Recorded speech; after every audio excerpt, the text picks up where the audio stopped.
ओम शांति।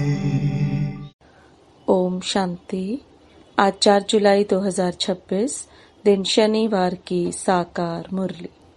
आइए अब सुनते हैं मीठे मीठे बाप दादा के मधुर महावाक्यों को। मीठे बच्चे, ज्ञान सागर बाप तुम्हें ज्ञान का तीसरा नेत्र देने आए हैं, जिससे आत्मा की ज्योति जग जाती है। प्रश्न: बाप को करन करावनहार क्यों कहा गया है? वह क्या करते और क्या कराते हैं? उत्तर: बाबा कहते, मैं तुम बच्चों को मुरली सुनाने का कार्य करता हूँ। मुरली सुनाता, मंत्र देता, तुम्हें लायक बनाता और फिर तुम्हारे द्वारा स्वर्ग का उद्घाटन कराता हूँ। तुम पैगंबर बन सबको पैगाम देते हो। मैं तुम बच्चों को डायरेक्शन देता, यही मेरी कृपा व आशीर्वाद है। गीत: कौन आज आया सवेरे सवेरे। ओम शांति। बच्चों ने गीत सुना। हम बच्चों को सवेरे सवेरे जगाने कौन आया है? जो हमारा तीसरा ज्ञान का नेत्र एकदम खुल गया। ज्ञान सागर परम पिता परमात्मा द्वारा हमारा तीसरा नेत्र ज्ञान का खुला है। कहते भी हैं बाप ज्योति जगाने वाला है, परंतु वह बाप है यह कोई नहीं जानते हैं। ब्रह्म समाजी कहते हैं वह क्षमा है, ज्योति है। मंदिर में हमेशा वह ज्योति ही जगाते हैं, क्योंकि वह परमात्मा को ज्योति स्वरूप मानते हैं। इसलिए वहां मंदिर में दीवा जगाते ही रहते हैं। अब यह बाप कोई माचिस से दीवा नहीं जगाते हैं, यह तो बात ही न्यारी है। गाया भी जाता है, ईश्वर की गति मत न्यारी है। तुम बच्चे अब समझते हो, बाप सदगति के लिए आकर ज्ञान योग सिखलाते हैं। सिखलाने वाला तो जरूर चाहिए ना, शरीर तो नहीं सिखलाएगा। आत्मा ही सब कुछ करती है। आत्मा में ही अच्छे बुरे संस्कार रहते हैं। इस समय रावण की परवेशता के कारण मनुष्यों के संस्कार भी बुरे हैं, अर्थात 5 विकारों की परवेशता है। देवताओं में यह 5 विकार होते नहीं। भारत में जब दैवी स्वराज्य था तो यह बुरे संस्कार नहीं थे, सर्वगुण संपन्न थे। कितने अच्छे संस्कार थे देवी देवताओं के, जो अभी तुम धारण कर रहे हो। बाप ही आकर सेकंड में सर्व को सदगति देते हैं। बाकी गुरु गोसाई आदि यह तो भक्ति मार्ग में चलते आए हैं, जो एक की भी गति सदगति नहीं कर सकते। बाप के आने से ही सर्व की सदगति होती है। परम पिता परमात्मा को बुलाते ही इसलिए हैं कि आकर पतित दुनिया का विनाश कर पावन दुनिया का उद्घाटन करो व दरवाजा खोलो। बाप आकर गेट खुलवाते हैं शिव शक्ति माताओं द्वारा। वंदे मातरम गाई हुई है। इस समय की कोई भी माता की वंदना नहीं की जाती, क्योंकि कोई भी श्रेष्ठाचारी माता नहीं है। श्रेष्ठाचारी उनको कहा जाता है जो योग बल से पैदा हो। लक्ष्मी नारायण को श्रेष्ठाचारी कहा जाता है। भारत में देवी देवता जब थे तो भारत श्रेष्ठाचारी था। इन बातों को मनुष्य तो जानते ही नहीं, वह अपने ही प्लान बना रहे हैं। गांधी भी राम राज्य चाहते थे। इससे सिद्ध है कि रावण राज्य है। भारत पतित है, परंतु राम राज्य स्थापन करने के लिए तो बेहद का बापूजी चाहिए, जो राम राज्य की स्थापना और रावण राज्य का विनाश करे। बच्चे जानते हैं रावण राज्य को अब आग लगनी है। सभी आत्माएं अज्ञान अंधेरे में सोए हुए हैं। तुम जानते हो हम भी सोए हुए थे, बाप ने आकर जगाया है। भक्ति की रात पूरी हुई, दिन शुरू होता है। रात पूरी हो, अब दिन हो रहा है। बाप संगम पर आया हुआ है। बच्चों को दिव्य दृष्टि और ज्ञान का तीसरा नेत्र देते हैं, जिससे तुम सारे विश्व को जान चुके हो। तुम्हारी बुद्धि में बैठा हुआ है कि यह बना बनाया अविनाशी ड्रामा है जो फिरता ही रहता है। अभी तुम कितना जाग गए हो, सारी दुनिया सोई हुई है। अभी तुम बच्चों को सारे विश्व के आदि मध्य अंत, मूल वतन, सूक्ष्म वतन, स्थूल वतन का पता है। बाकी सारी दुनिया कुंभकर्ण की अज्ञान नींद में सोई हुई है। यह किसी को पता नहीं कि पतित पावन कौन है। पुकारते हैं, हे पतित पावन आओ। यह नहीं कहते कि आकर सृष्टि के आदि मध्य अंत का राज समझाओ। बाप कहते हैं तुम इस सृष्टि चक्र को समझने से ही चक्रवर्ती राजा बनते हो, याद से ही पावन बनते हो। यह भी जानते हो विनाश सामने खड़ा है, लड़ाई भी होनी है। बाकी कौरवों पांडवों की लड़ाई नहीं हुई। पांडव कौन थे यह भी किसी को पता नहीं। सेना आदि की कोई बात ही नहीं। तुम्हारी तरफ है साक्षात पारलौकिक परम पिता, उस बाप से ही वर्षा मिलता है। तुम जान गए श्री कृष्ण की आत्मा 84 जन्म भोग अब फिर बाप से वर्षा ले रही है। वर्ल्ड की हिस्ट्री ज्योग्राफी रिपीट होती है। अब तुम बच्चों को विनाश के पहले सतो प्रधान जरूर बनना है। गृहस्थ व्यवहार में रहते कमल फूल समान पवित्र रहना है। गाया भी हुआ है भगवानुवाच, गृहस्थ व्यवहार में रहते यह एकमात्र एक जन्म पवित्र बनो। पास्ट इज पास्ट, यह तो ड्रामा में नूंद है। सृष्टि को सतो प्रधान बनना ही है। यह ड्रामा की भावी है, ईश्वर की भावी नहीं, ड्रामा की भावी ऐसी बनी हुई है। सो बाप बैठ समझाते हैं। आधा कल्प जब पूरा होता है तब बाप आते हैं। बाप कहते हैं जब रात पूरी हो दिन शुरू होता है तभी मैं आता हूँ। शिवरात्रि भी कहते हैं ना, शिव के पुजारी शिवरात्रि को मानते हैं। गवर्नमेंट ने तो हॉलिडे भी बंद कर दिया है, नहीं तो कम से कम 1 मास हॉलिडे चलनी चाहिए। कोई को भी पता नहीं शिव बाबा सर्व की सदगति करने वाला है। वही सर्व का सुख दुख हरता सुख करता है।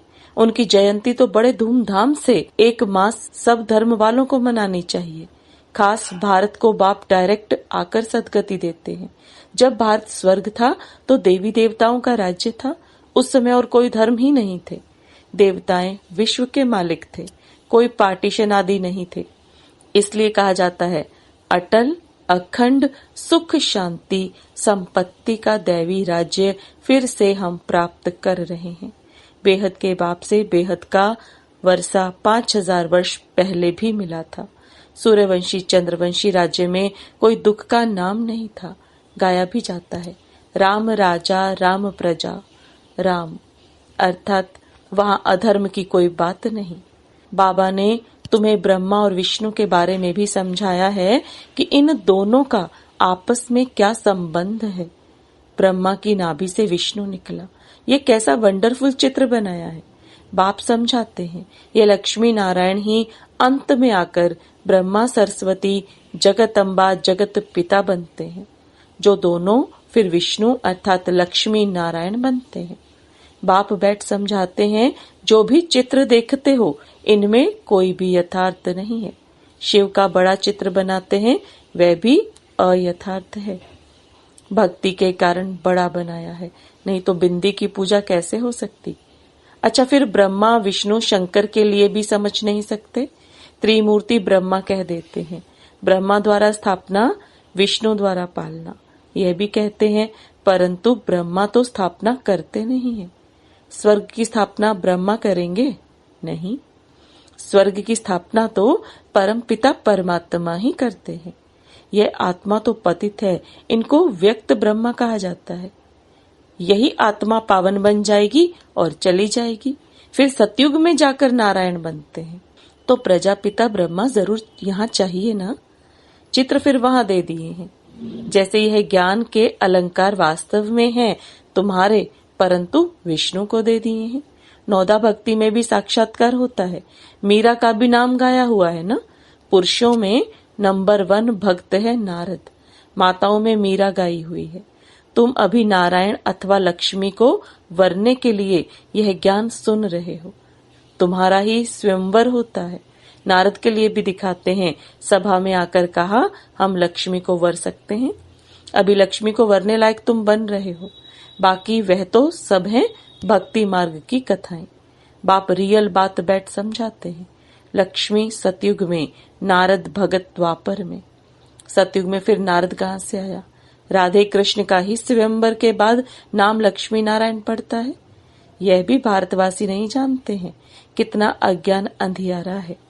बाप है कल्याणकारी, तुमको भी कल्याणकारी बनाते हैं। अब विचार सागर मंथन करना चाहिए, औरों को भी कैसे समझाएं। तो बाप समझाते हैं कि चित्र आदि कैसे बैठ बनाए हैं। गांधी की नाभि से नेहरू निकला, अब कहाँ वह विष्णु देवता, कहाँ यह मनुष्य। इन सब बातों को तुम बच्चे अब समझते हो। नंबरवार तुमको खुशी रहती है। बेहद का बाप हमको पढ़ा रहे हैं, यह तो कभी सुना नहीं था, क्योंकि गीता में तो श्री कृष्ण भगवानुवाच लिख दिया है। भगवान कब आया, कब आकर गीता सुनाई, तिथि तारीख कुछ है नहीं। कल्प की आयु ही लाखों वर्ष कह देते हैं, कोई की भी बुद्धि में आता नहीं है। अब बाप बैठ बच्चों को समझाते हैं। ब्राह्मणों का झाड़ वृद्धि को पाता रहता है, पाते पाते अनगिनत हो जाएंगे। तुम बच्चे जानते हो वर्ण कैसे पा लगाते हैं। हम ब्राह्मणों का वर्ण सबसे ऊंच है। हम हैं भारत के गुप्त सच्चे रूहानी सोशल वर्कर। परमपिता परमात्मा हमसे सेवा करा रहे हैं। हम रूहानी सेवा करते हैं, वह जिस्मानी सेवा करते हैं। तुमको कहते हैं तुम भारत की क्या सेवा करते हो, बोलो हम हैं रूहानी सेवाधारी। स्वर्ग का उद्घाटन करा रहे हैं, स्थापना करा रहे हैं। शिव बाबा है करण करावनहार, जो करा रहे हैं वह करता भी है। मुरली कौन चलाता है, तो कर्म करता है। तुमको भी सिखलाते हैं कि ऐसे चलाओ, महामंत्र देते हैं मन मना भव। कर्म सिखलाया ना, फिर तुमको कहते हैं औरों को सिखलाओ, इसलिए करण करावनहार कहा जाता है। तुम बच्चे भी यही शिक्षा देते हो, बाप को याद करो और वर्षे को याद करो। यही तुम बच्चों का पैगाम पहुंचाना है। ऐसे नहीं दूसरे को पैगाम दें और खुद याद में न रहें, फिर क्या होगा। दूसरे पुरुषार्थ कर ऊंच चढ़ जाएंगे, मैसेज देने वाले रह जाएंगे। याद का पुरुषार्थ न करने से इतना ऊंच पद नहीं पाते हैं। दूसरे याद की यात्रा से पावन बन जाते हैं। जैसे बाबा बांधेलियों का मिसाल देते हैं, वह याद में जाती रहती हैं, बिगर देखे भी पत्र लिखती हैं, बाबा हम आपके हो चुके हैं, हम पवित्र जरूर रहेंगे। तुम बच्चों की है बाप से प्रीत बुद्धि, तुम्हारी ही माला बनी हुई है। विष्णु की माला और रुद्राक्ष की माला में ऊपर है मेरू। माला उठाते ही पहले फूल और 2 दाने हाथ में आते हैं, उनको नमस्कार करते हैं, फिर है माला। तुम भारत को स्वर्ग बना रहे हो तो यह माला तुम्हारा ही यादगार है। बाप ने यह गीता ज्ञान यज्ञ रचा है, इनमें सारी पुरानी दुनिया स्वाहा होगी। बाप है मोस्ट बिलवेड फादर, तुमको भविष्य के लिए सदा सुख का वर्षा देते हैं, 21 जन्म के लिए। जिन्होंने कल्प पहले वर्षा लिया है वह जरूर आएंगे, ड्रामा प्लान अनुसार। बाप कहते हैं बच्चे सुख धाम चलना है तो पवित्र बनना है। मेरे को याद करो, मांगना कुछ नहीं। बाप कहते हैं माँ में कम याद करो। याद करना तुम्हारा काम है, डायरेक्शन देना यही कृपा है। बाकी तो भल खाओ पियो घूमो फिरो, तुम्हें पवित्र भोजन ही खाना है। हम देवी देवता बनते हैं, वहां प्याज आदि थोड़े ही होगा। यह सब यहाँ छोड़ना है। यह चीजें वहां होती नहीं, बीज ही नहीं है। जैसे सतयुग में बीमारी आदि होती नहीं, अभी देखो कितनी बीमारियां निकाली हैं। वहां तमोगुणी कोई चीज होती नहीं, हर चीज सतो प्रधान। यहाँ देखो मनुष्य क्या क्या खाते हैं। अब बाप बच्चों को कहते हैं मुझे याद करो और संग तोड़, मुझ संग जोड़ो तो तुम पावन बन जाएंगे। अच्छा, मीठे मीठे से खिलते बच्चों प्रति माता पिता बाप दादा का याद प्यार और गुड मॉर्निंग। रूहानी बाप की रूहानी बच्चों को नमस्ते। रूहानी बच्चों की रूहानी बाप दादा को याद प्यार गुड मॉर्निंग और नमस्ते। धारणा के लिए मुख्य सार, पास्ट इज पास्ट, जो बीता उसे भूलकर ग्रस्त व्यवहार में रहते सतो प्रधान बनने का पुरुषार्थ करना है। विनाश के पहले पावन जरूर बनना है। भारत को स्वर्ग बनाने की सच्ची सच्ची सेवा में तत्पर रहना है। खान पान बहुत शुद्ध रखना है, पवित्र भोजन ही खाना है। वरदान, स्थूल कार्य करते भी मनसा द्वारा विश्व परिवर्तन की सेवा करने वाली जिम्मेवार आत्मा भव। स्थूल कार्य करते भी मनसा द्वारा विश्व परिवर्तन की सेवा करने वाली जिम्मेवार आत्मा भव। अब बाप दादा के वरदान को विस्तार में समझेंगे। कोई भी स्थूल कार्य करते सदा यह स्मृति रहे कि मैं विश्व की स्टेज पर विश्व कल्याण की सेवा अर्थ निमित्त हूँ। मुझे अपनी श्रेष्ठ मनसा द्वारा विश्व परिवर्तन के कार्य की बहुत बड़ी जिम्मेवारी मिली हुई है। इस स्मृति से अलबेलापन समाप्त हो जाएगा और समय भी व्यर्थ जाने से बच जाएगा। एक एक सेकंड अमूल्य समझते हुए विश्व कल्याण के व जड़ चैतन्य को परिवर्तन करने के कार्य में सफल करते रहेंगे। स्लोगन: अभी योद्धा बनने के बजाय निरंतर योगी बनो। अभी योद्धा बनने के बजाय निरंतर योगी बनो। ये अव्यक्त इशारे ज्वाला स्वरूप स्थिति में रह शक्तिशाली याद का अनुभव करो। जैसे दुखी आत्माओं के मन में यह आवाज शुरू हुआ है कि अब विनाश हो, वैसे ही आप विश्व कल्याणकारी आत्माओं के मन में यह संकल्प उत्पन्न हो कि अब जल्दी ही सर्व का कल्याण हो, तभी समाप्ति होगी। विनाशकारियों को कल्याणकारी आत्माओं के संकल्प का इशारा चाहिए, इसलिए अपने एवर रेडी बनने के पावरफुल संकल्प से ज्वाला रूप योग द्वारा विनाश ज्वाला को तेज करो। ओम शांति। Om Shanti.